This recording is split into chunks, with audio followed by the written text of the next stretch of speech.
Hey guys, welcome back to the channel. I'm Lizy Hoeffer, your favorite residential loan officer on a mission to teach practical money tips to help you make smart home purchases and to increase your cash flow.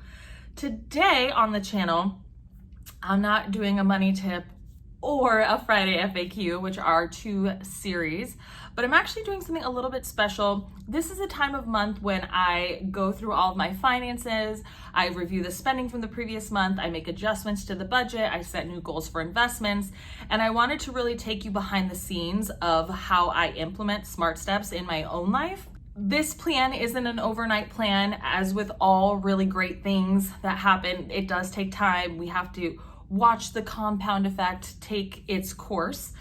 So just know that this is a lifestyle, right? Not just an overnight fix. I am going to be developing a more comprehensive app that'll come out later this year. So I'd love to hear your feedback on what things you would like to see in this. And then as always, I love your questions. I'm going to be answering them in a Friday FAQ. So please comment below. Okay, now let's get into it. So step number one is learning how to control what you're spending. If you're new to budgeting, right, you're gonna look back on the last 3 months of any account that you have spending with, so credit cards, checking accounts, joint checking accounts, whatever accounts. If you've been following the smart steps or you follow a budget plan, then you probably already have this put together, right? But we're gonna just look at the last 30 days. A budget is a forecast, right, for spending limits on certain things, right? So for me, I personally believe that your lifestyle budget, including survival expenses like housing, utilities, gas, groceries, etc., should all be within 70% of your net take-home income. Now, if when you do your budget, you find that you're over the 70%, well, your very first thing is to figure out how to decrease that. So that might mean making sacrifices like moving in with your parents, getting a roommate, canceling cable. I mean, there's a variety of different ways that you can minimize your expenses, but I promise you getting control over the spending is your number one ticket to financial freedom. Now, I have done a ton of studies, right? And after talking to hundreds of people about their home loans, I will tell you that many people get a ton of anxiety when it comes to looking at their spending. You have to do this, right? You can't just guess, you have to go back through it. And I will tell you something that really hit home for me, because I was somebody that also had these gigantic fears, is that your subconscious mind constantly goes to work to protect you from the things that you're afraid of. So if you're afraid of money, if you're afraid of spending, your mind will do everything possible to prevent you from having the thing that you're afraid of, right? So you hate being broke, you're scared of being broke, and yet you will do things that make you broke, right? So it's important that you have this aha moment now and start digging into your budget, right? As uncomfortable as it makes you. Now, a budget, just so that you guys know, is a forecast and a cap on spending for certain things. In order to figure out what you're doing, again, like I said, you're gonna do a look back and average, but there's some hard costs that really just aren't gonna fluctuate. So that's all your installment debts, your mortgage, your student loans, your auto loans, right? Any installment debts, utilities can sometimes fall under this.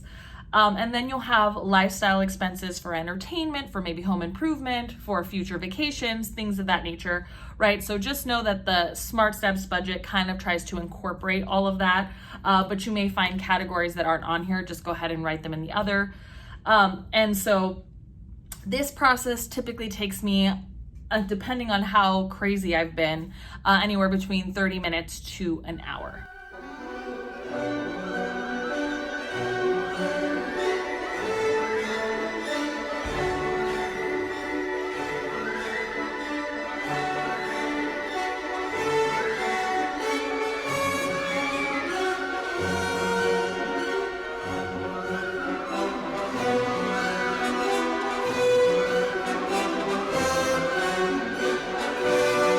All right, guys, so I just finished reviewing all of my spending accounts and breaking out all the categories on my smart budget. And a couple things that always happen for me is, one, I always get super fired up with how I've spent my money. And then with all the fire in me, I figure out ways that I'm gonna maximize and reinvest funds so that I make more money for the following month. It's crazy as somebody who looks at their finances as much as I do to get so irritated by the way I spend my money. But if you've been following me for a long time, you will know that I grew up in a family where my parents struggled with money. Most of my family did too. And so those money habits and money mindsets, they're like embedded in who I am. And so I actively have to work against them and just focus on changing up my lifestyle and my thoughts.